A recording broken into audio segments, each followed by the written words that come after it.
Before you paste another private message into an AI, stop. Your salary. A medical concern.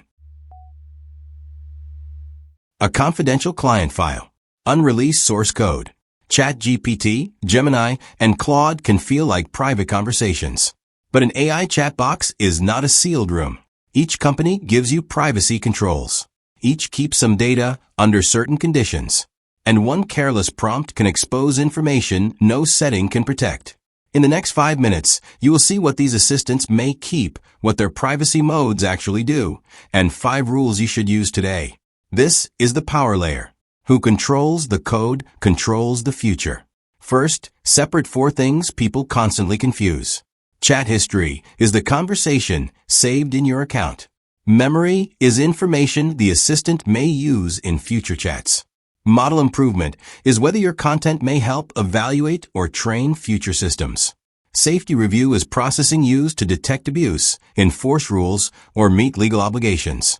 Turning off one does not automatically turn off the others. Deleting a chat is not the same as disabling training.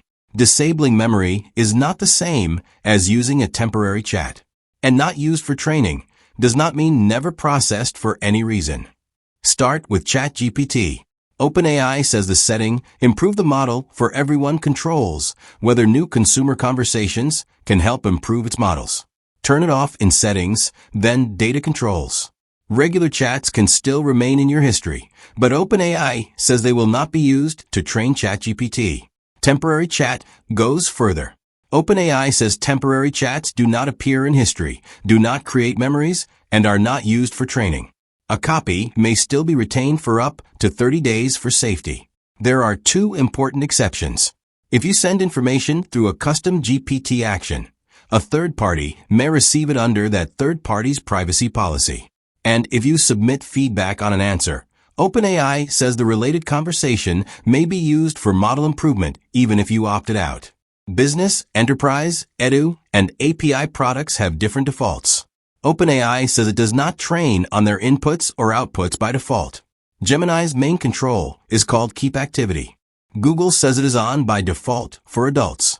When it is on, Gemini activity is saved to the account, with a default auto-delete period of 18 months.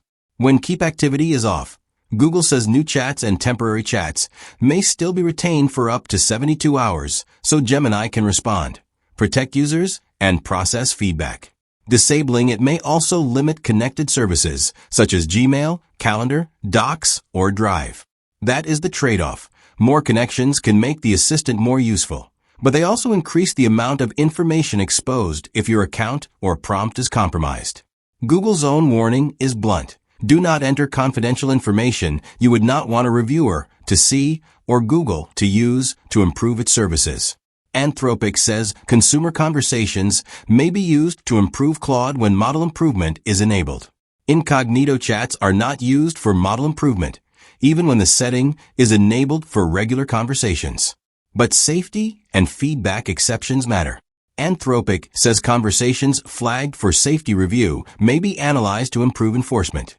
If model improvement is enabled, de-identified data may remain in training pipelines for up to 5 years.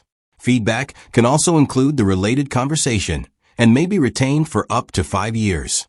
Anthropic says deleted consumer chats are removed from history immediately and from back-end systems within 30 days, although safety flag content can be kept longer.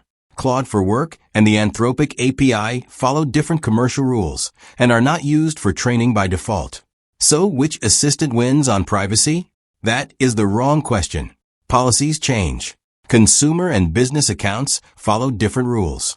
And the provider is only one layer of risk. Information can leak through a weak password, a malicious browser extension, a public share link, an unmanaged work computer, or a prompt that includes far more detail than the task requires. No privacy toggle can fix reckless input. Here are 5 actions to take today. 1. Review the model improvement or activity setting in the assistant you use most. 2. Use temporary chat or incognito mode for sensitive but non-critical questions. These modes reduce some exposure. They do not make it safe to upload secrets. 3. Anonymize before you paste. Replace names, addresses, account numbers, client names, and contract identifiers with placeholders. For never paste passwords, API keys, complete identity documents, bank details, named medical records, confidential legal files, or unreleased source code into a consumer chatbot. 5. For work, use an organization-approved business product with access controls and an appropriate contract. A personal premium subscription is not an enterprise privacy agreement. The verdict is simple. ChatGPT, Gemini, and Claude all offer useful controls. None of them turns a consumer AI into a secure vault. Real protection has 3 layers: the correct settings, the correct account type, and the discipline to share only what is necessary. Check your settings now. It should take less than a minute. Then tell us in the comments, which AI company should the power layer investigate next? Do not post personal information. Follow the power layer, because who controls the code controls the future.